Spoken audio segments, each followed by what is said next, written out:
Hey everyone, Scott or the Scott Man, and we're here in the beautiful historic city of Boston, Massachusetts, home to the Freedom Trail, Boston Common, clam chowder, and a lot of great stuff. One of my favorite cities in all the United States.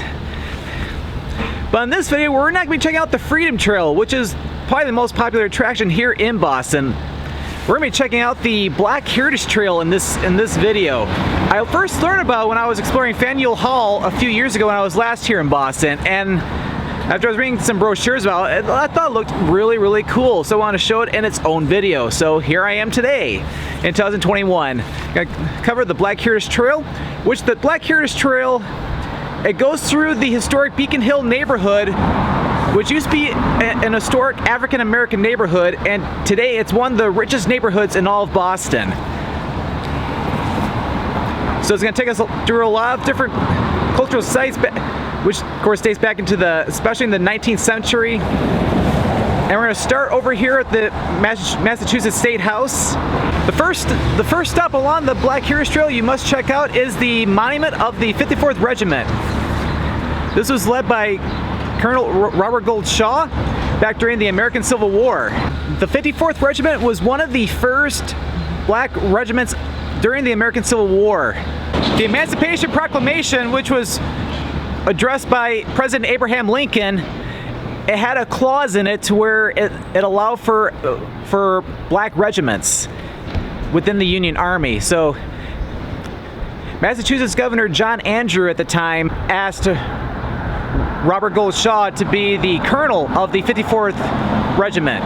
And with thanks to many abolitionists, including Frederick Douglass, they recruited a lot of African Americans to join the 54th Regiment. And they went down to South Carolina and fought at Fort Wagner. And although they suffered a lot of casualties, it eventually led to having a lot more African Americans join the American Civil War, because before that they were very hesitant in joining the Union in the Civil War. But thanks to the 54th Regiment, many African Americans join in.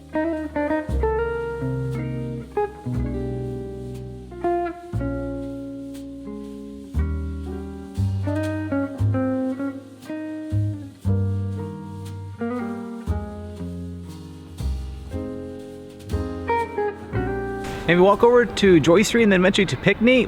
We continue along the Black Heritage Trail and we approach the George Middleton House. The house he lived in was built back in 1787 and is one of the oldest houses here in the Beacon Hill neighborhood, which is still standing today. George Middleton was born in 1735 and he lived until 1815. Back during the American Revolution, he led a black militia called the Bucks of America. After the Revolutionary War, George Middleton founded the African Society and also served as the third Grand Master of the Prince Hall Masons, which eventually led to even larger abolitionist and equal rights movements.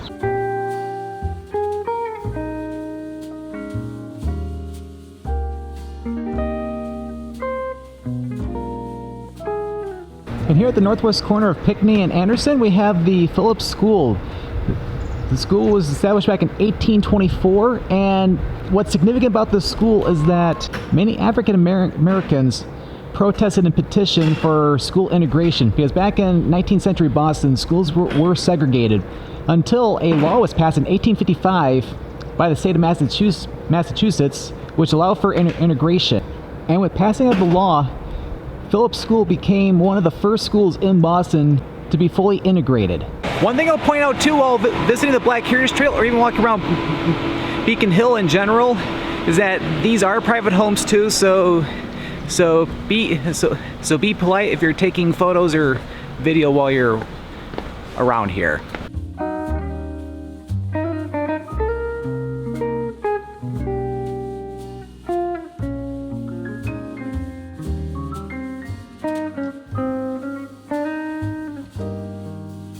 And we walked further west along Pinckney Street over at the corner of Cedar, and we have the John J. Smith House. John J. Smith lived in this house between 1878 and 1893. A little bit more about John J. Smith. He was born down in Richmond, Virginia as a as a free African American man, and in the 1840s he moved up to Boston, where he had a barbershop, and along with the barbershop he also hosted some secret councils for slaves fleeing the South and heading north via the Underground Railroad. After the Civil War, he served 3 terms in the Massachusetts House of Representatives in 1868, 1869, and 1872. And also another fun fact too is that he also was the first African American appointed to the Boston Common Council.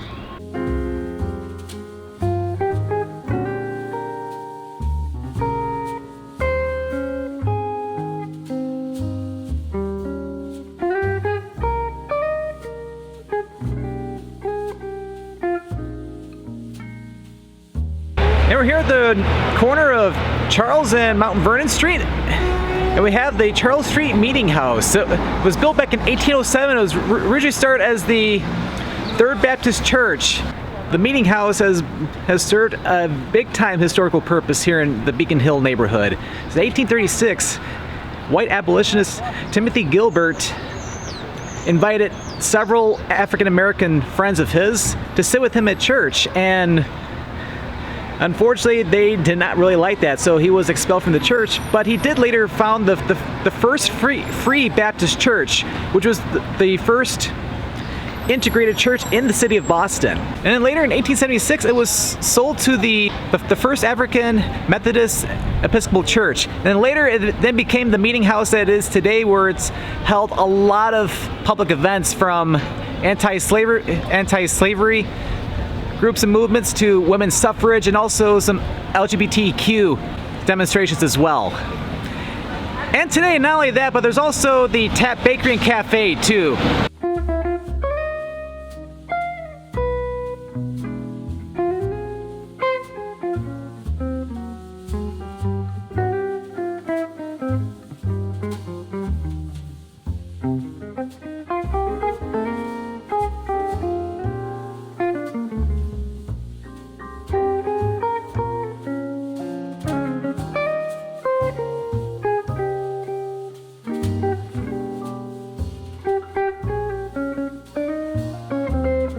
As we walk along Phillips Street, we have the Lewis Hayden House. Lewis Hayden was a fugitive slave who settled here in the Beacon Hill neighborhood of Boston. And in this house across the street, marked with a plaque, it was used as a major stop for fleeing slaves via the Underground Railroad, and also as a meeting spot for abolitionists too. Another cool thing that Lewis Hayden did was that he also helped recruit African Americans to the 54th Infantry Regiment, which I talked about at the beginning of this video. And he also later served as a state representative in the Massachusetts General Court.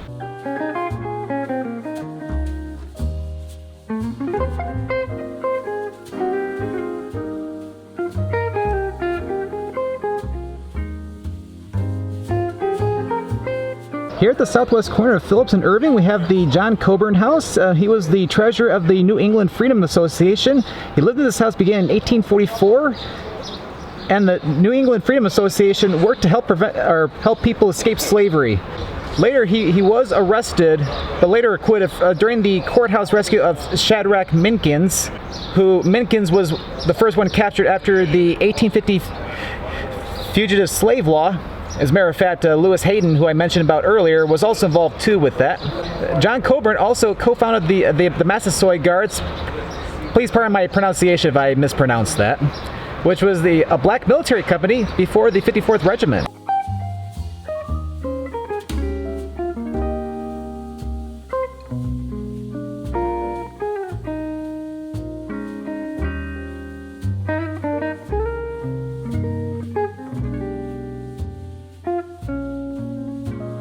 And we're here, our last stop here on the Black Heritage Trail. This is the African Meeting House, also known as Black Faneuil Hall. The African Meeting House is the oldest black church structure still standing here in the United States, built back in 1806. This was used as a church, a school, and also a meeting house for both political activism and cultural life. For political activism, it was a spot for anti-slavery movements, women's suffrage, and also civil rights movements too.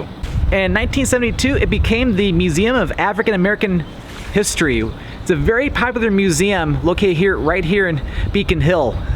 And across the street here on Smith Court, these are what's called the Smith Court Residences.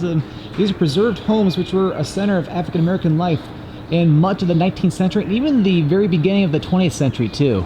I've had such a great time exploring the Black Heritage Trail today. This is a really cool trail. I'm so glad I learned about it, and now I had a chance to visit Beacon Hill and check out for myself.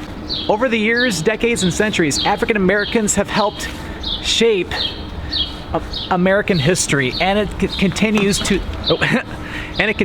this day with the different civil rights movements, especially back during the days of Dr. Martin Luther King Jr. and even some of the Black Lives Matter movements that has been going on in the past several years too.